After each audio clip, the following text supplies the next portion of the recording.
Artificial intelligence is having a dramatic impact on the telecom sector.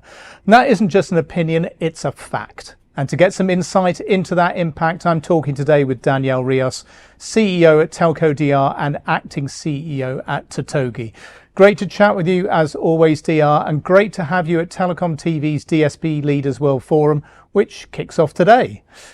Now, as you well know, the pace of AI innovation is relentless. As someone who has always been on the forefront of public cloud and AI developments, what recent announcements have caught your eye as we kick off our DSP Leaders event?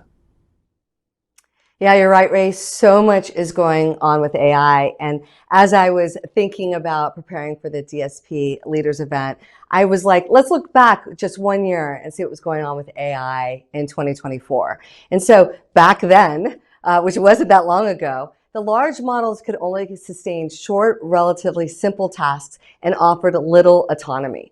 And so now in 2025, the new releases can now work for hours on complex projects, handle much larger data sets, and deliver best-in-class coding, which is really great if you're a software provider like me. So for example, last month, Anthropic dropped Claude Opus 4 and Sonnet 4. Opus 4 can independently tackle complex multi-hour tasks like coding projects or in-depth research. It outperforms previous models in both reasoning and programming. They now claim world's best coding model title, with benchmarks showing it beats the other models in coding and tool use. OpenAI released GPT-4.5 and new agentic models, O3 and Operator. It has improved emotional intelligence, longer context handling, and the ability to use tools and can execute multi-step workflows autonomously.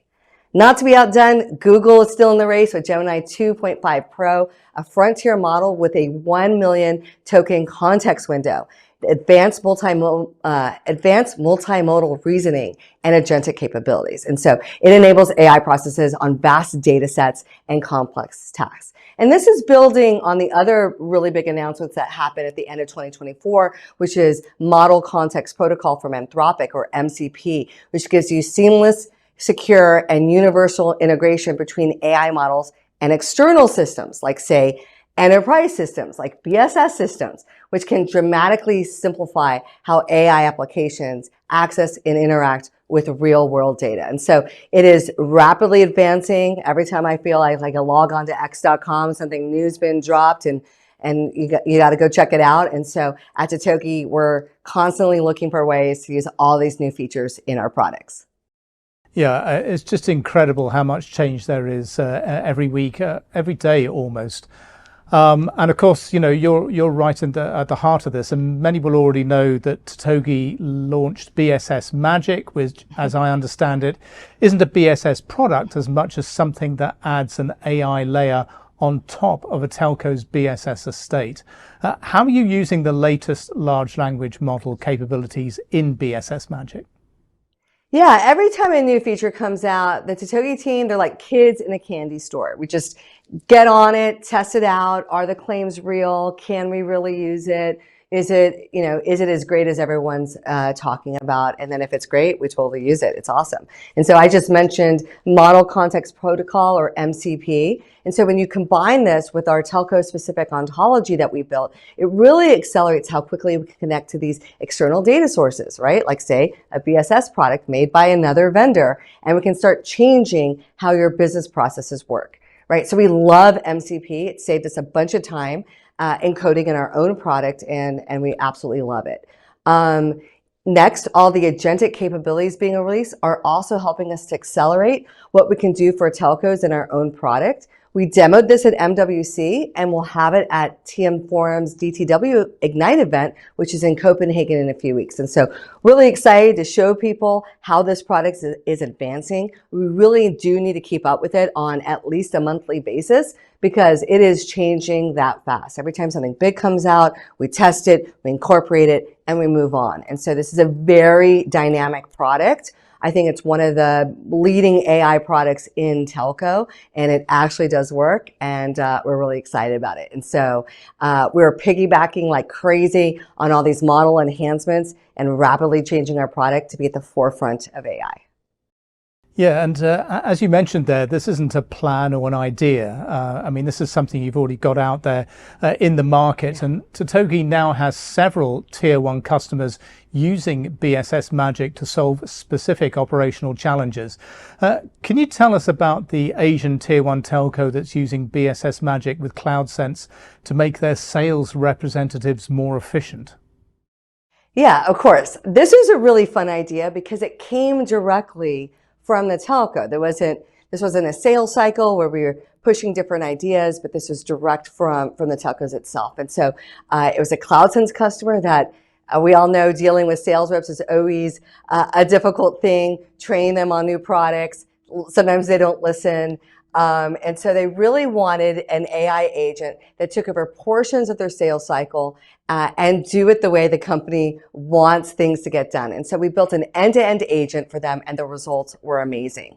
They challenged us to use BSS Magic to cut the time for their sales team to quote an enterprise sales order by 15%. So the sales reps could spend more time with customers. And so that's what you want your people to do, spending time selling and not really fighting with the software.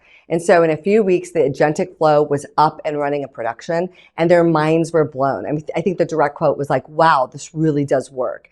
And so we demonstrated high business impact in a very short period of time that's resulting in faster quotes, higher quality results, and we're creating actual real business value for the telco. And so I think one of the problems that we see is people are over designing their AI. They're kind of taking a big bang approach and trying to do too much all at once.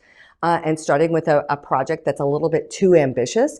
And so what we're seeing as being very successful is starting with something small, getting into production and expanding from there. And there's so much to learn with AI, not just, your own IT teams around these projects, but the users themselves. And so we think this is the best approach to get real results. Yeah, I mean, that makes a lot of sense. Now, another tier one operator is using BSS Magic to solve technical support issues. What can you tell us about that use case? Yeah, so this is a different example, right? Everyone knows IT systems have bugs, and a lot of time that burden goes to the technical support team within the IT group to solve the problem.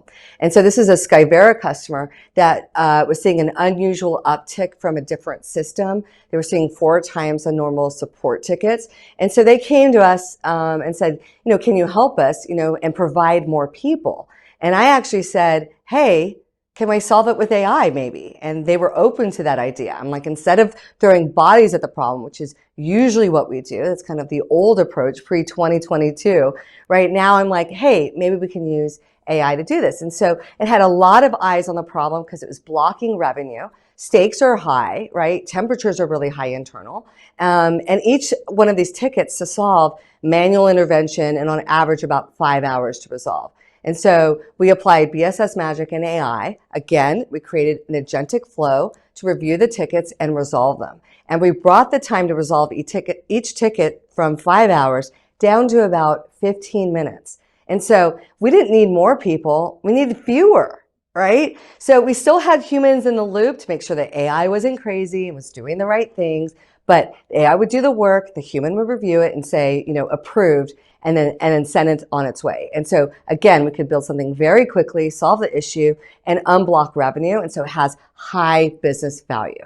And so now this telco is thinking about, hey, what else can you do? Can you add it for these other systems and help us really squash our tickets and support, really speed up that resolution time? And so, what's so awesome is that as the ticket volume goes up, it's really easy to clone an AI agents, like literally a copy paste. And so instead of adding more bodies to solve the problem, just add more AI agents. And so we could have 10 AI agents and then take it down to 4, 1, whatever you need.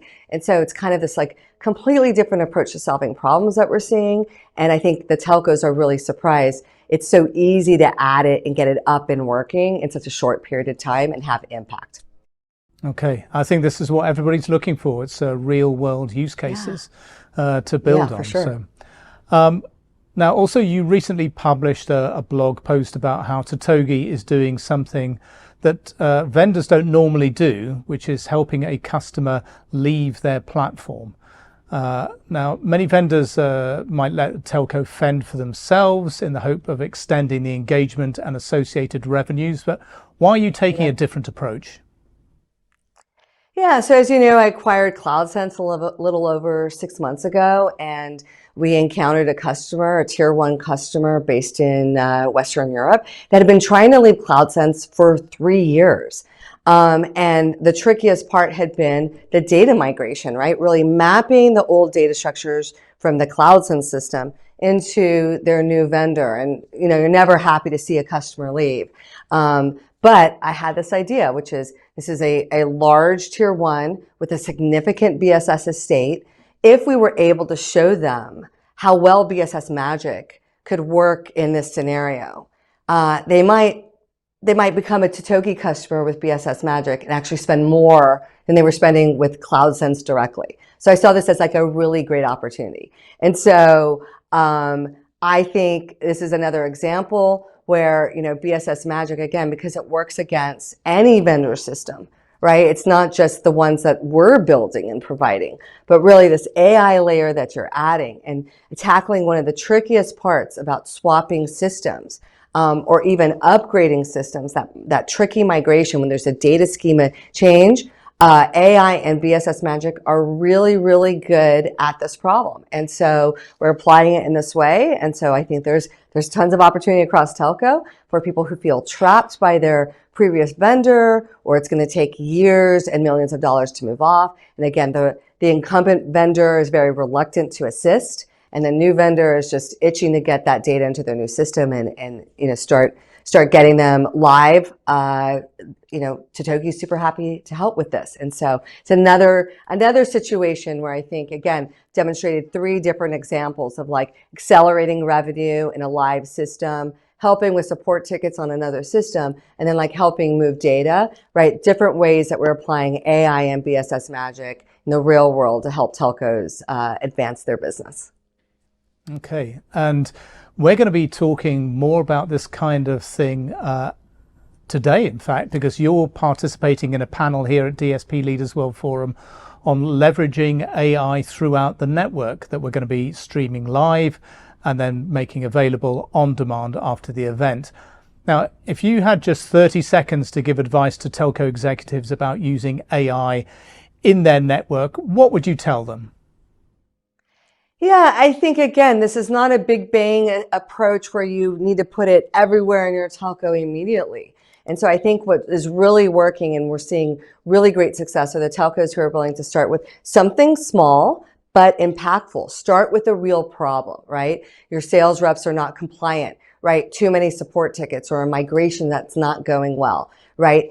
Get something small, get it deployed, and then start expanding and take on new use cases, right? You know, we've found that this works. You will too. And I can't wait to have a super lively discussion about this. DSP is always amazing, and I'm sure this year will be no different. So really looking forward to it. Okay, excellent. Well, I'm looking forward to it as well. Danielle, thanks very much for talking with us today, and enjoy DSP Leaders World Forum. I will. See you later.